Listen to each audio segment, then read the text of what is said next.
Muito boa tarde, sejam muito bem-vindos, sejam muito bem-vindas à gravação de mais um podcast Physio Insight. Esse é o primeiro episódio da quinta temporada 2022. Esse é um projeto onde eu falo que você tem que ouvir na lata, doa quem doer, sobre tratamento da dor, baseado em evidência científica. Então a gente está sempre resguardado pelas melhores evidências disponíveis, pelos melhores estudos disponíveis para estar aqui passando as melhores informações para vocês a respeito desse tema. Estou com um roteirinho aqui e esse roteiro vai me guiar para eu falar com vocês, para eu não esquecer nada, porque hoje a gente vai falar sobre um conteúdo, sobre um tema que vai nortear toda a nossa produção de conteúdo do ano de 2022. Então a gente pretende estar aí com 1 a 2 lives por semana. Toda semana a gente vai estar com a caixinha de perguntas nos stories lá do Instagram para que vocês mandem suas dúvidas sobre os vídeos. Já quero adiantar que esses vídeos não vão ficar gravados, então a gente vai aparecer ao vivo, vai publicar o vídeo e esse vídeo vai ficar por 7 dias disponível nas plataformas do Instagram e do YouTube para que vocês assistam. Depois eles vão ficar privados, então quem aproveitou o conteúdo gratuito aproveitou, quem não aproveitou vai ter que entrar em uma das nossas turmas dos nossos cursos online para ter a gravação desse conteúdo para assistir quando quiser. Então essa é outra novidade que eu vou falar ao longo da gravação desse vídeo, tá? Então hoje a gente vai falar sobre a base de tudo. A base de tudo no tratamento da dor dentro da área da fisioterapia. Dentro dessa grande área da fisioterapia, uma sub-área que é a fisioterapia músculo-esquelética, que trata das afecções do aparelho locomotor, seja no trabalho, seja no esporte ou nas atividades do dia a dia, nas atividades físicas. Como a gente sabe, o organismo humano é dotado de músculos, ligamentos, articulações, tendões, nervos, e tudo isso está interagindo com o ambiente e com todas as circunstâncias que a gente vive.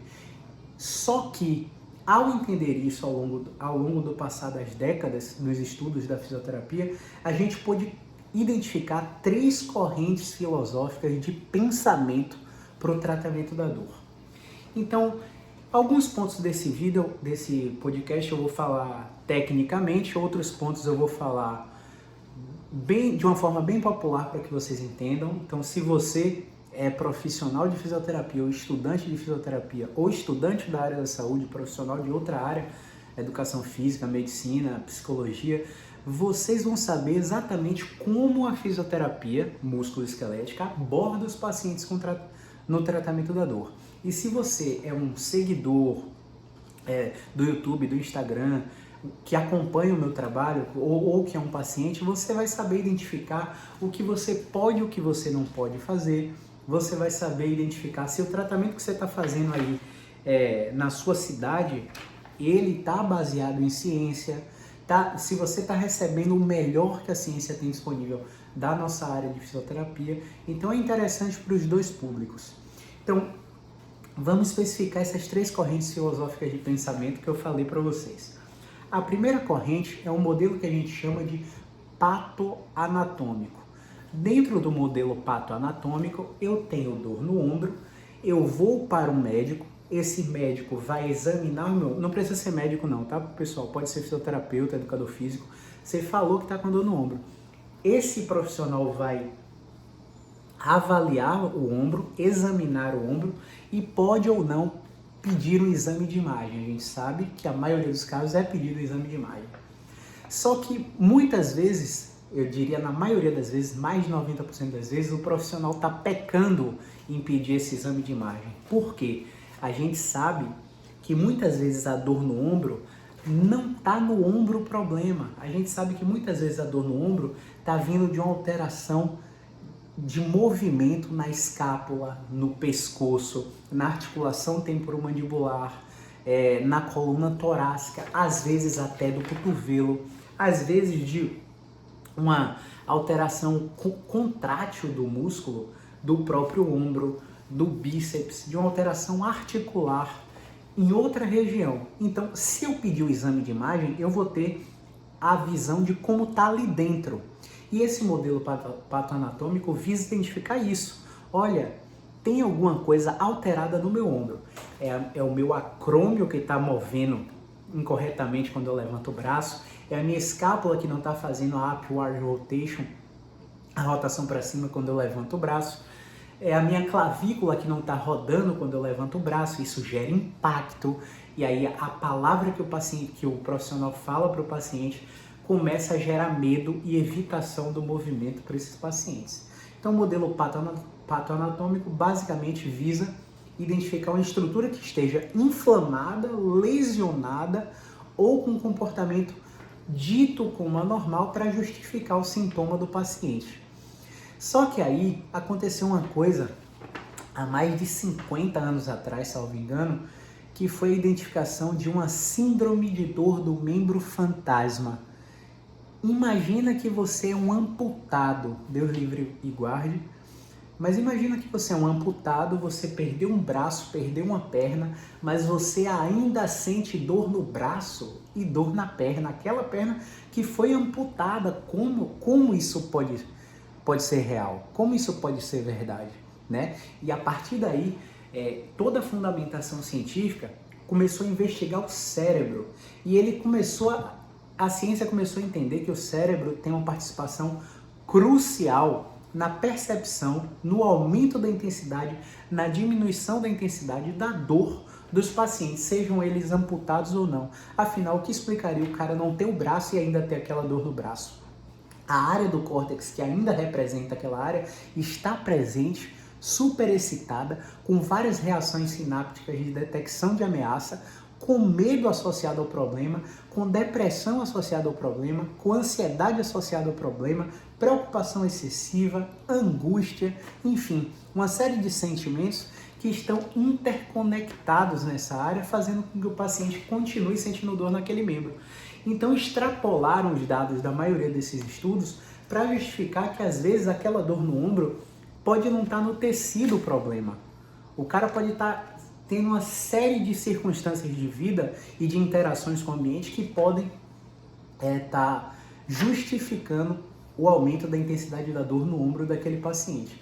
Então a gente vai falar mais especificamente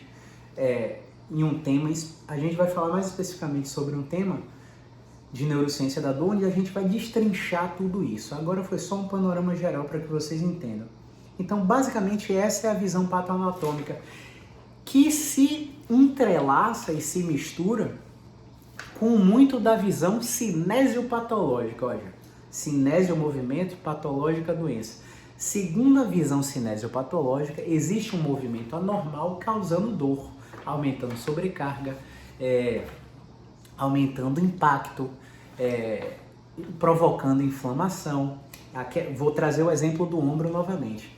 Eu tenho um ombro que quando eu levanto o braço, a minha escápula não roda para cima, minha clavícula não roda para cima, eu diminuo o espaço subacromial, um espaço que está dentro da articulação, e eu gero impacto nos tecidos moles, tendão do supra, bursa, e acabo tendo aqueles, na maioria dos casos, falsos diagnósticos, ditos como bursites, ditos como tendinites, né? Que são intermináveis usos de anti-inflamatórios, corticoides, infiltrações, e o paciente não melhora. Tem aquela melhora ali de sintomática, mas depois o problema volta. Então essa é a realidade de muitos dos pacientes que entram por aquela porta do consultório aqui. Então a visão cinesiopatológica, ela vai muito com uma linha de raciocínio que a gente chama de biomecânica, que é o estudo do movimento humano. Então eles começaram a dizer o que é normal, baseado em livros de análise da marcha, de análise do movimento, pessoas que não têm lesão, e começaram a comparar com as pessoas que tinham dor, que tinham lesão, e começaram a identificar pequenas angulações de movimento que eram excessivas em quem tinha dor. Então, ora, vamos ver se eu consigo traduzir essas informações para vocês.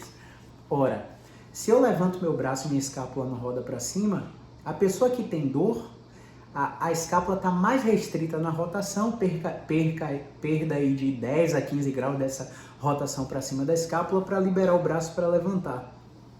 E aí a análise fica cinemática, a análise fica só do movimento. Já na pessoa que não tem dor, essa escápula roda perfeitamente em todo o seu grau de liberdade de movimento. Só que quando fizeram essas análises, começaram a não encontrar diferenças nos estudos. Ou seja, não tinha correlação entre amplitude de movimento escapular e intensidade da dor. Tinha pessoa que tinha alteração da cinemática da escápula e não tinha dor, assim como tinha pessoa que não tinha alteração e tinha dor.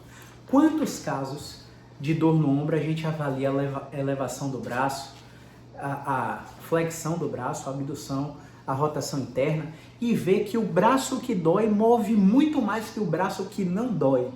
Então não há essa correlação. Essa correlação é meramente atribuída ao acaso. E é muito difícil do profissional de saúde reconhecer isso, porque a gente tem uma cultura do fazer. A gente sempre tem que dar uma explicação muito bonita para o nosso paciente para que faça sentido. E tá tudo bem, eu fiz isso por muito tempo. Mas hoje eu sei que isso não tem relação. Porque quando eu digo para ele que o levantar do braço, a escápula não está rodando para cima, ele começa a adotar um comportamento de hipervigilância. Nesse comportamento de hipervigilância, ele começa a policiar muito a elevação do braço e ativar musculaturas que eram para estar relaxadas durante o movimento. E essa ativação muscular, mais uma vez um panorama teórico, começa a provocar rigidez na articulação. Aí o cara aparece do nada com um braço que levanta total e o outro braço que não vai lá em cima. O cara começa a aparecer do nada com um braço, a mulher começa a aparecer do nada com um braço conseguindo alcançar o sutiã aqui atrás e o outro braço sem conseguir. Ou então ele roda o pescoço muito bem para um lado, mas para o outro lado é muito difícil. Quantos pacientes com dor no ombro vocês já não identificaram com essas características? Então, a gente não pode enveredar nesse modelo cinesiopatológico e pensar friamente que é só a biomecânica que está acontecendo ali. Porque o desfecho que a gente quer, o resultado que a gente quer é tratamento da dor. Eu não estou falando aqui que uma angulação biomecânica vai favorecer ou diminuir a ativação muscular de um bíceps, de um peitoral, de um agachamento. E isso faz todo sentido aplicar a biomecânica. A gente sabe que tem angulações de movimento que recrutam mais e que recrutam menos o músculo. Mas daí isso a influenciar no desfecho, tratamento da dor e melhora da incapacidade é outra história completamente diferente. Entende? Então a gente precisa se policiar com isso. Nesse modelo cinesiopatológico, eu justifico uma dor no joelho porque um paciente está agachando, jogando o bumbum no calcanhar, quebrando a linha de 90 graus. Isso são hipóteses diagnósticas baseadas em estudos biomecânicos, no qual aumentaria uma sobrecarga do joelho, que a gente já sabe, baseado em ciência, que depois 90 graus é o pico de torque. Depois que ele passa de 90 graus de joelho, o pico de torque não está mais no joelho. Então a sobrecarga tende a diminuir de 90 graus para baixo. Então são outros 500. A gente precisa desmistificar esse conceito de aplicar biomecânica, modelo cinesiopatológico, no tratamento da dor. Então, para entender a base de tudo, a gente tem que começar a não descartar, tá? Porque eu não estou aqui dizendo que isso não presta ou que isso não vai funcionar para ninguém. A gente tem que começar a diminuir o nosso viés olhando para esses modelos patoanatômicos e cinesiopatológicos.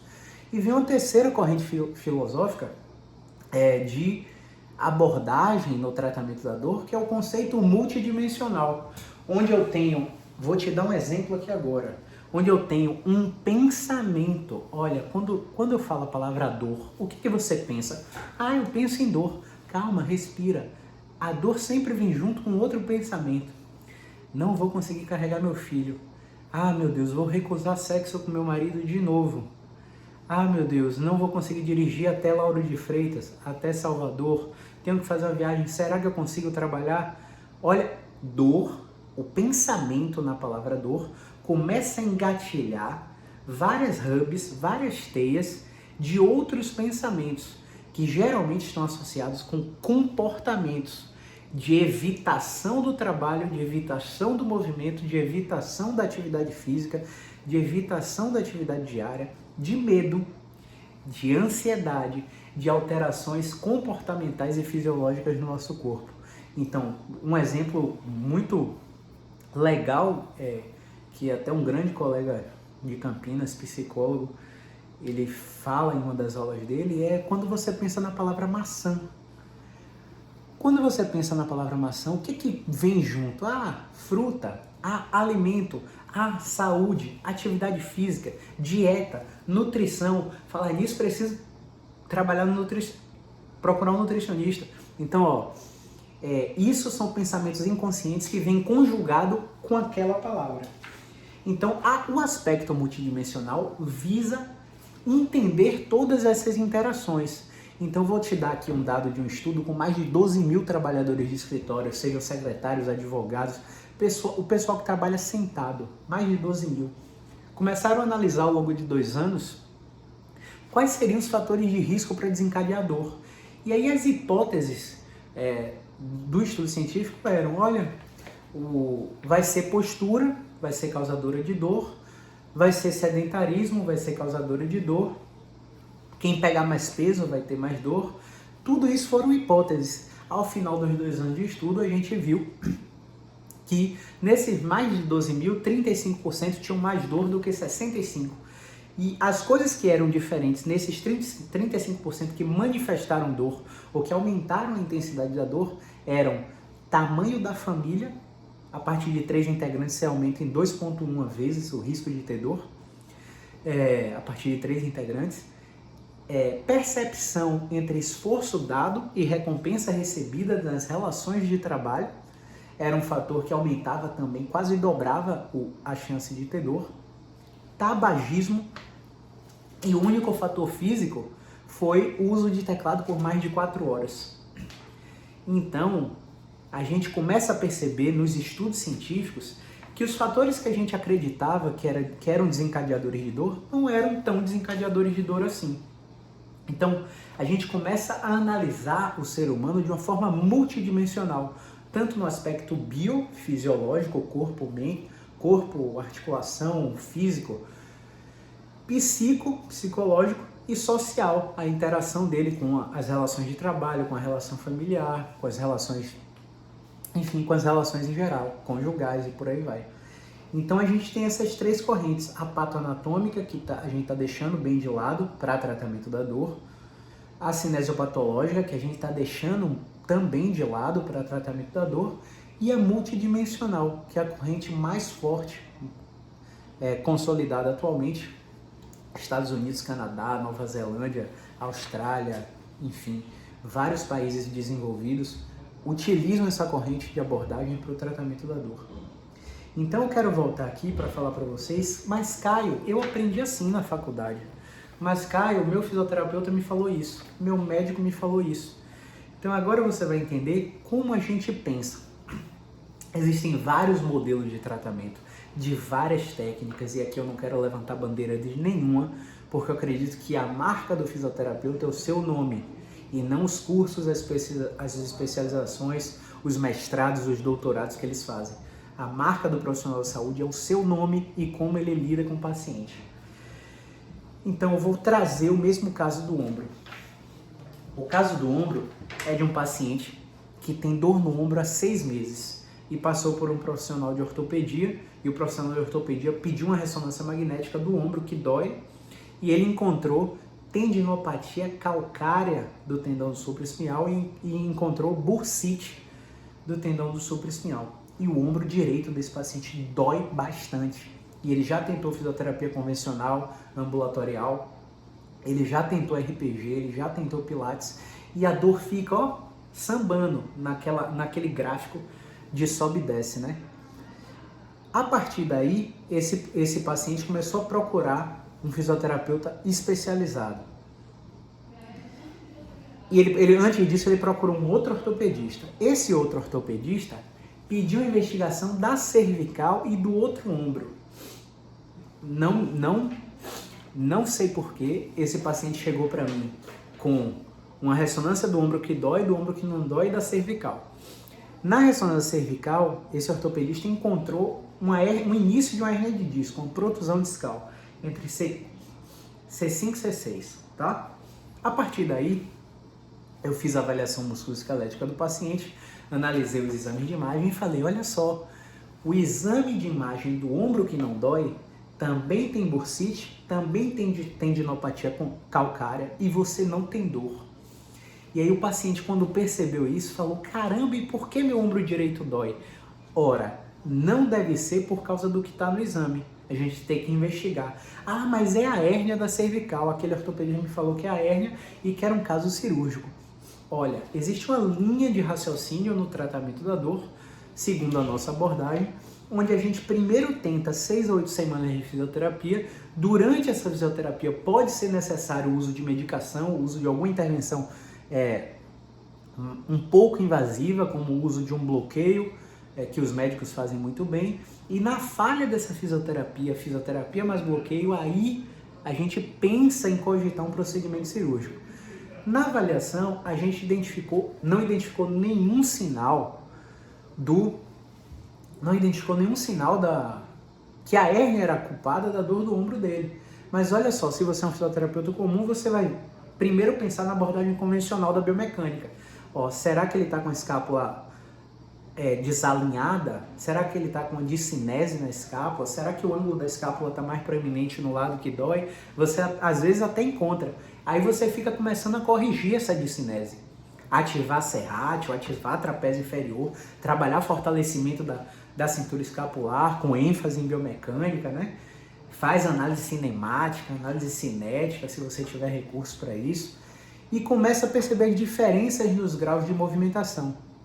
Aí saem estudos científicos que mostram que quando a gente tenta, né, entre aspas, corrigir o movimento da escápula, não tem influência na intensidade da dor e na melhora dos sintomas dos pacientes.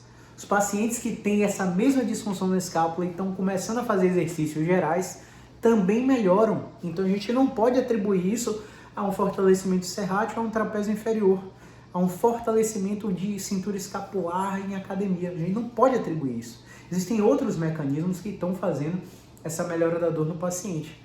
Voltando ao caso que eu estava avaliando, a gente não identificou nenhum sinal da hérnia de disco ser a culpada da dor no ombro. Mas se você é um fisioterapeuta comum, você vai lá, dói seu ombro, vamos examinar o ombro. Começa a fazer teste de Gerber, Yokun, Pat, Jobe, vários testes ortopédicos especiais que também não são fidedignos. E aí quando você faz o teste, o paciente está com o ombro doloroso. E aí você confirma, é uma tendinite mesmo. Mas lembra lá na imagem que ele também tem tendinite no ombro oposto e não está doendo o ombro oposto? A gente não pode se confundir com esses testes. Somos fisioterapeutas, precisamos avaliar funcionalmente. Como eu avalio funcionalmente o ombro de um paciente?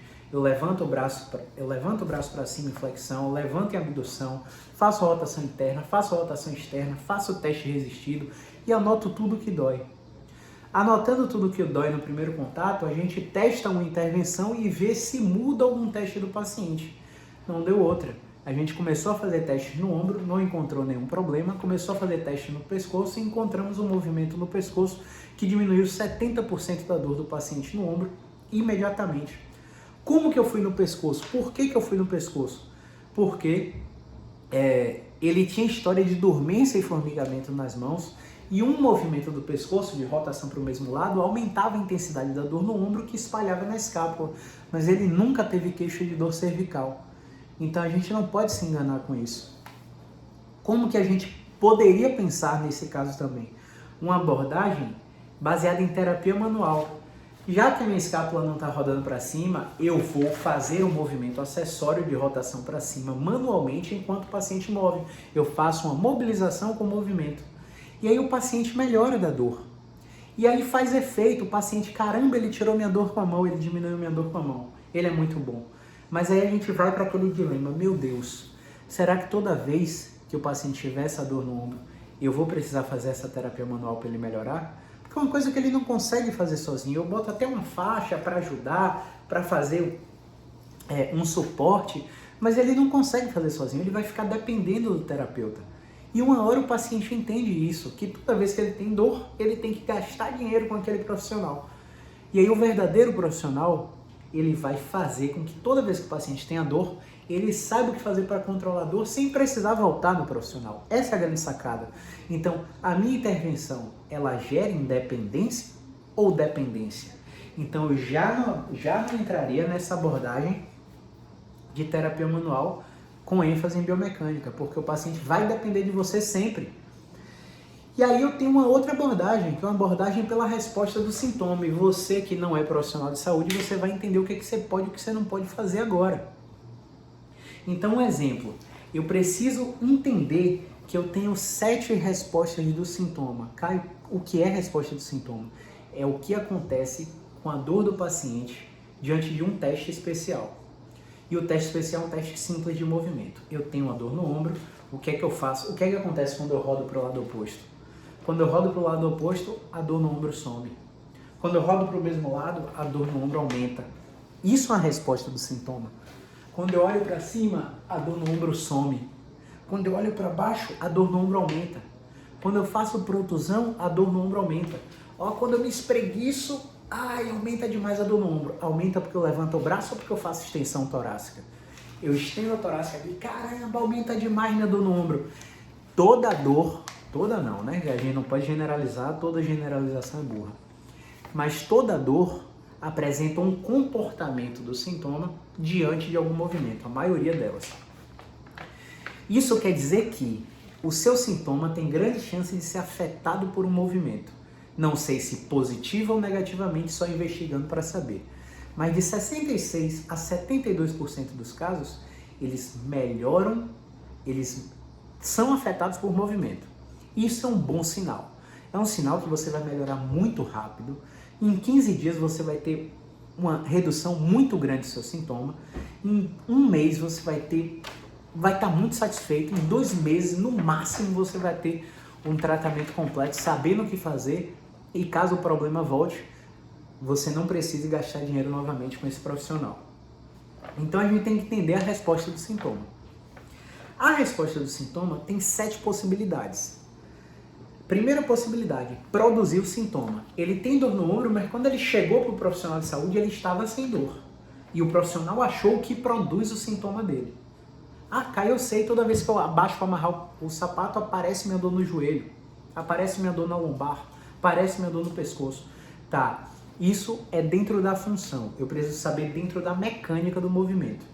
Ou seja, o que eu expliquei aqui agora, rodar o pescoço para o mesmo lado, aumenta a dor no ombro, olha para cima, faz a dor no ombro sumir e por aí vai. Eu tenho a segunda resposta, que é diminui, o movimento diminui aquela dor. A terceira resposta, que é aumenta. A quarta, que é abole, fazer sumir. A quinta, que é não há efeito, eu testei todos os movimentos e a dor continua lá. Ou então ele chegou sem dor e eu não fiz a dor aparecer. Eu estou testando o movimento e durante o movimento nenhum efeito acontece. A sexta é aproximando ou centralizando, isto é, a dor que está distante da coluna se aproxima da coluna. Eu tenho uma dor que está na coxa, ela sobe para o bumbum. Eu tenho uma dor que está no antebraço, ela sobe para o ombro. Eu tenho uma dor que está na escápula, ela sobe para o pescoço. Isso seria o aproximando, o centralizando.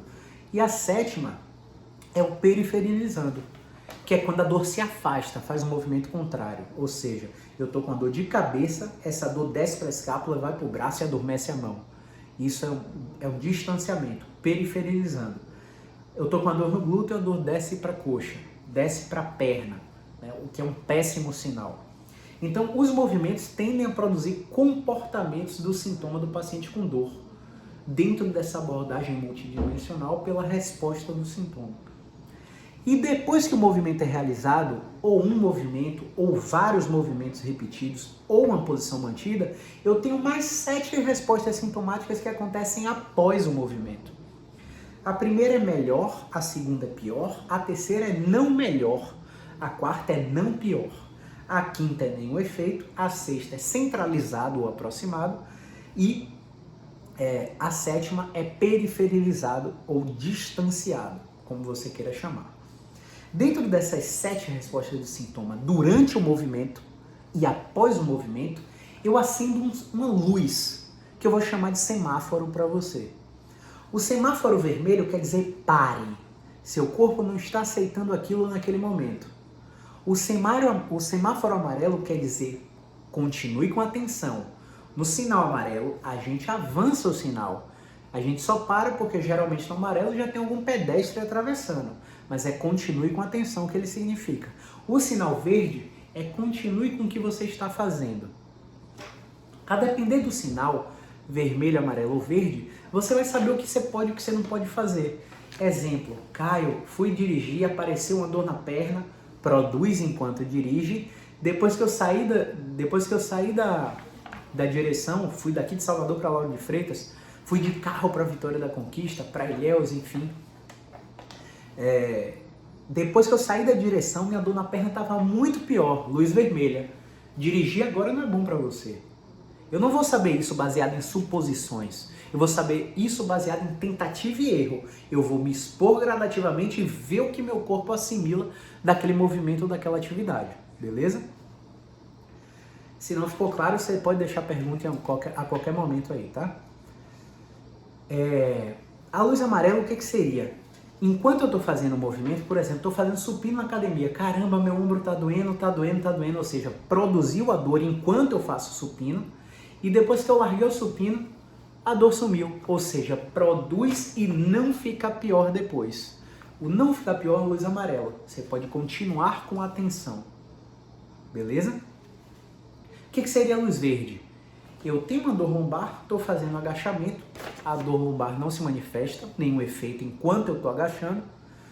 E quando eu estou fazendo o overhead squat lá no CrossFit, enquanto eu estou agachando, não aparece a dor lombar. E depois da execução do movimento, ela também não aparece, ou seja, luz verde, mais do mesmo.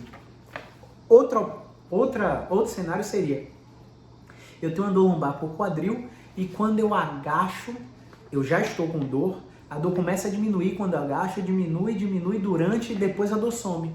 Diminui, melhor depois, luz verde, mais do mesmo, pode continuar fazendo aquilo, beleza? Aí, o que é que eu preciso entender também?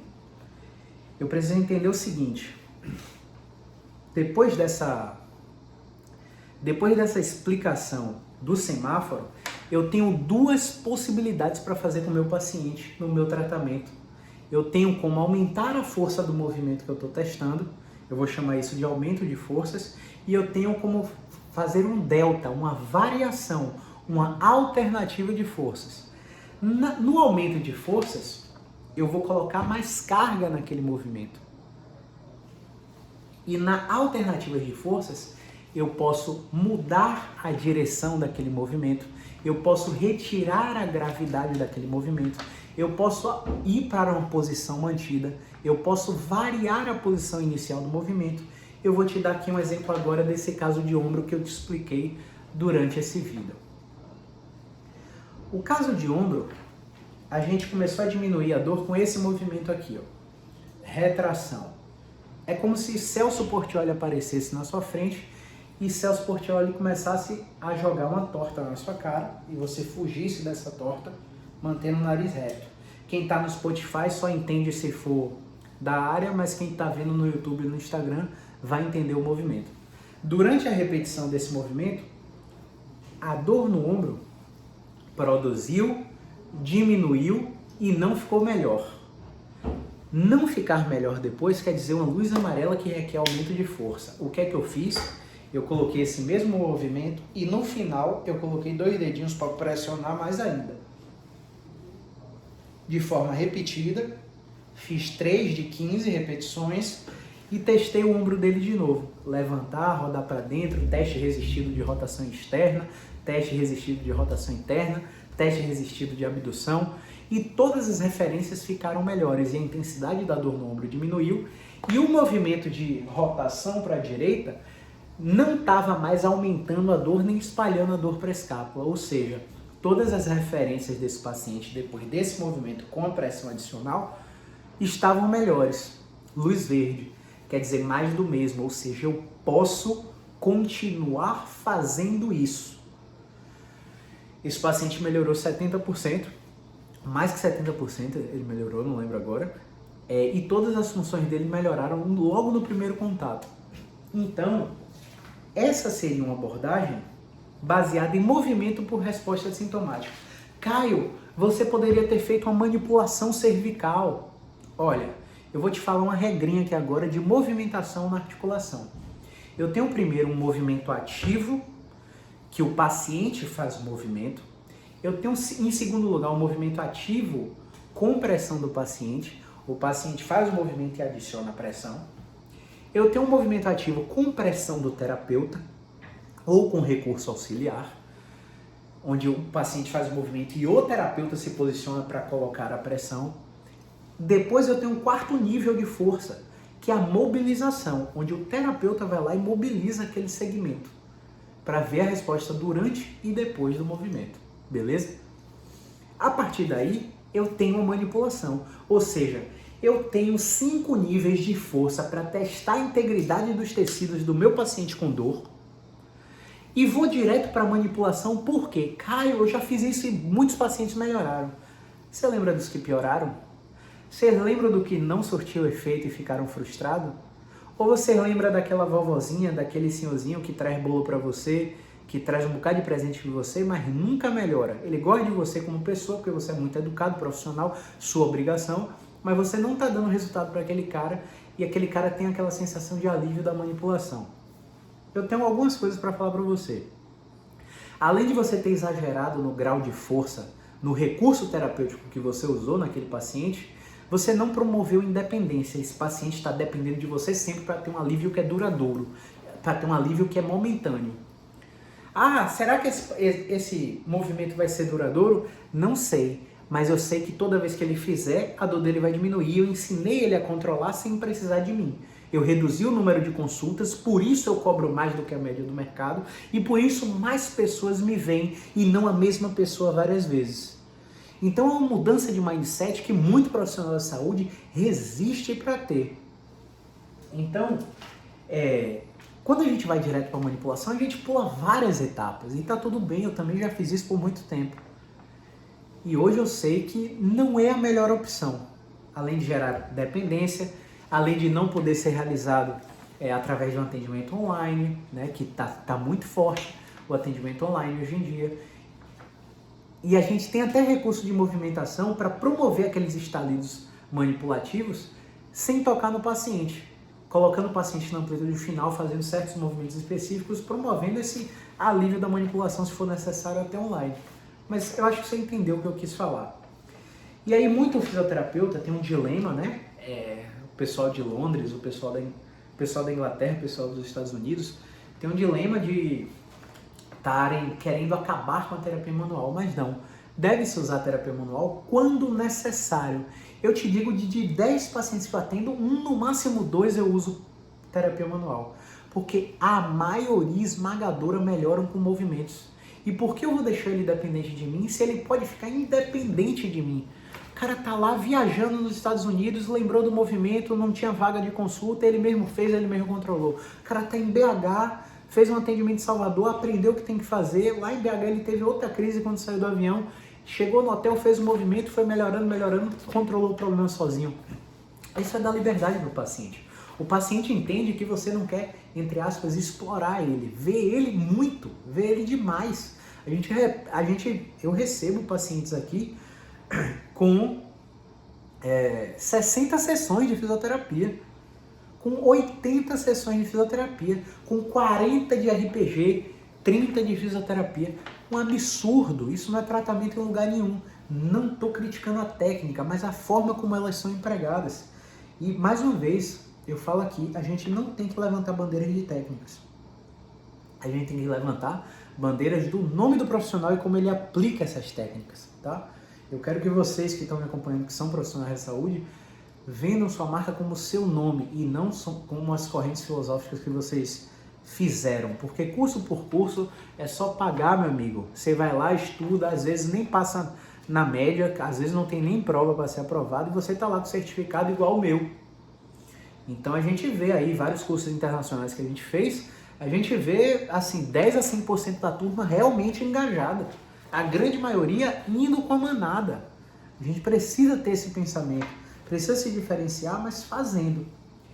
Então, o resumão desse caso ombro aqui, as 3 correntes filosóficas, por que as outras 2 não são tão efetivas, por que a corrente multidimensional é forte, por que a gente reduz a abordagem biomecânica e terapêutica manual para ter uma abordagem com movimento, como que eu faço o aumento de forças baseado na resposta sintomática desse caso do meu paciente com ombro, eu expliquei, e agora eu vou falar como eu alterno as forças. Vamos para esse mesmo caso do paciente no ombro. Eu rodei ele para a direita, aumentou a dor no ombro e produziu a dor na escápula. Foi quase um periferizando isso aqui. E depois o paciente não fica pior, luz amarela. E aí eu chego, testo, vamos supor que eu testasse a retração e fosse aumenta no ombro, não pior depois, luz amarela. Testo a retração com pressão extra, porque luz amarela que requer aumento de força, né?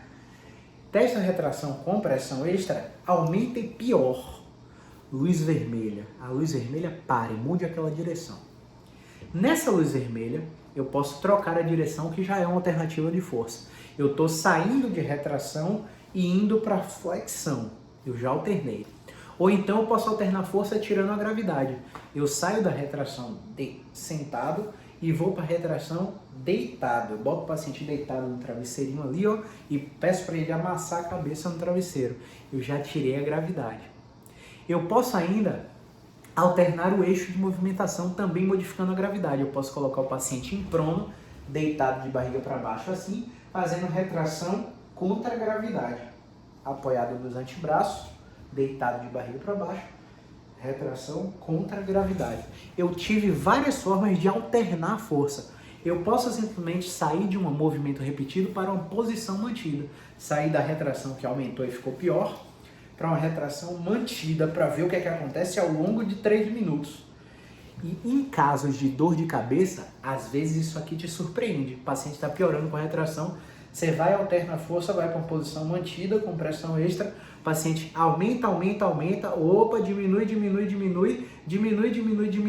melhora ao longo de 3 minutos.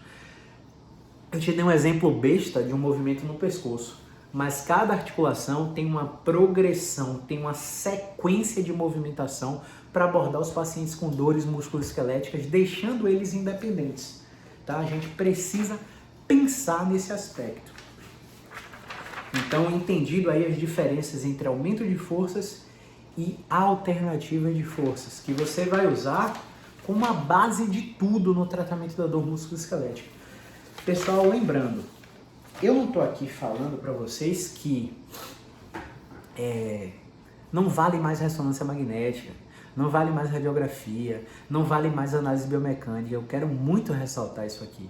Eu não estou falando de um paciente que sofreu um acidente de carro, fraturou o fêmur, foi para o hospital, fez cirurgia e está no pós-operatório. Eu não estou falando de uma vovozinha que sofreu uma queda da própria altura, usa corticoide a longo tempo, tem síndrome de Cushing, e tem risco aumentado de fratura espontânea.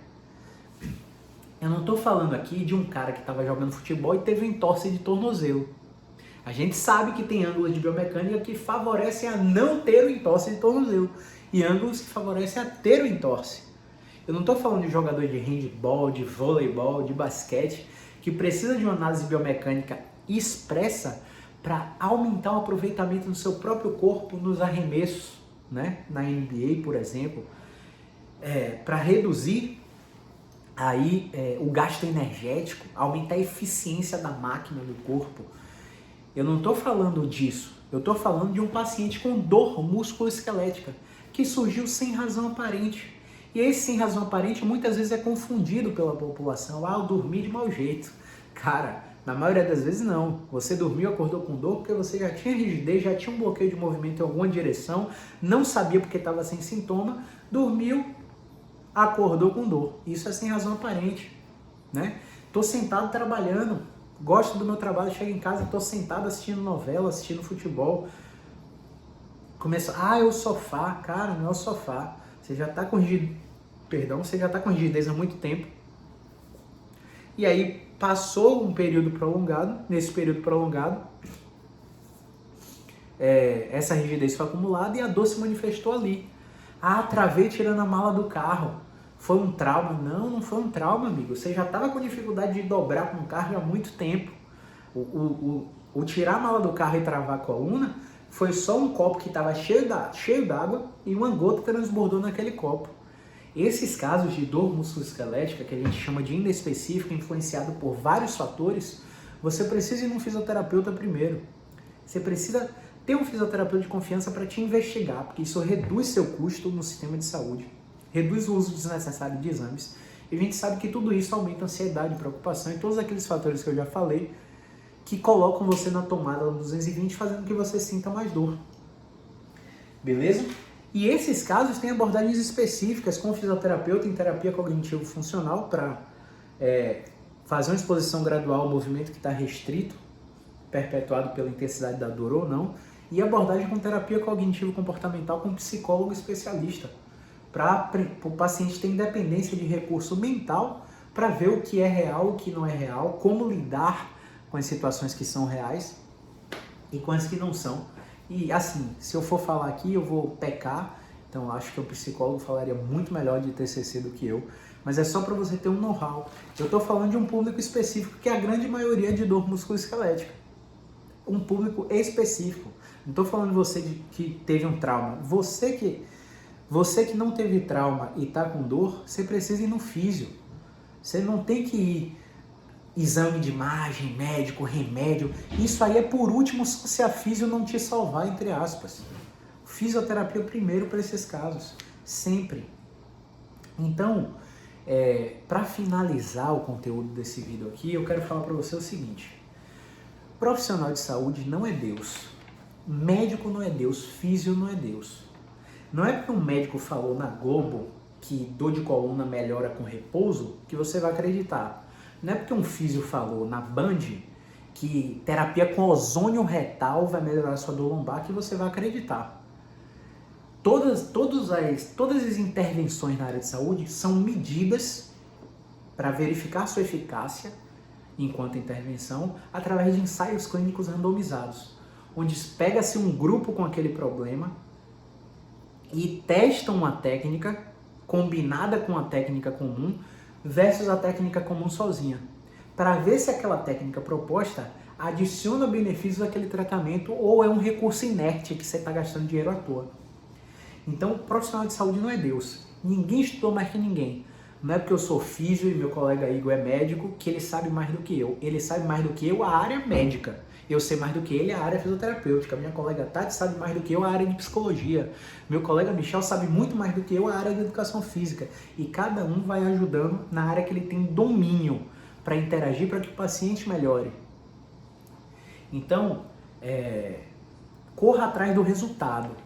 Não de títulos certificados, porque aquele profissional tem doutorado, é professor da UFBA, da UNB, da USP, é porque ele veio dos Estados Unidos, fez um fellow em Utah, fez um fellow em Phoenix, enfim. Não vá atrás de títulos, vá atrás de resultado. Veja o que aquele profissional está fazendo, os resultados que ele entrega para o perfil de paciente como você. Fale com os pacientes que você conhece dele para saber o que eles acham daquele profissional. Então, corra atrás de resultado. Eu quero dar um exemplo aqui da dieta, né, do HCG. Todo mundo por muito tempo queria emagrecer com a dieta milagrosa do HCG. Só que essa dieta era baseada em tomar HCG e fazer uma dieta de 500 calorias. Ora, um corpo humano de 80 a 100 quilos tem um metabolismo aí que gasta de 2.000 a 2.500 calorias por dia. Se você coloca qualquer corpo humano com 500 calorias por dia, é óbvio que ele vai perder peso, e não por causa do HCG. Então tem muitos vieses que você tem que considerar quando você escolhe um profissional de saúde, ou quando você escolhe um profissional para ser seu professor. Então a gente precisa ficar ligado nisso. Não é porque aquele profissional estudou com o professor X que ele vai ter mais resultado do que você. Tem muito profissional que não estudou com ele e tem mais resultado do que você. Então, modele o que aquele profissional está fazendo, veja se você pode replicar da sua forma, é claro, não copie, modele, porque se ele pode, você também pode, beleza? Não se engane com títulos e formações. Uma outra coisa, o meu pensamento dentro da fisioterapia é o seguinte, eu trabalho com tratamento da dor há 7 anos. Para isso, eu me especializei em várias áreas. Passei por 4 pós-graduações. Terminei 2 delas. Fiz vários cursos internacionais.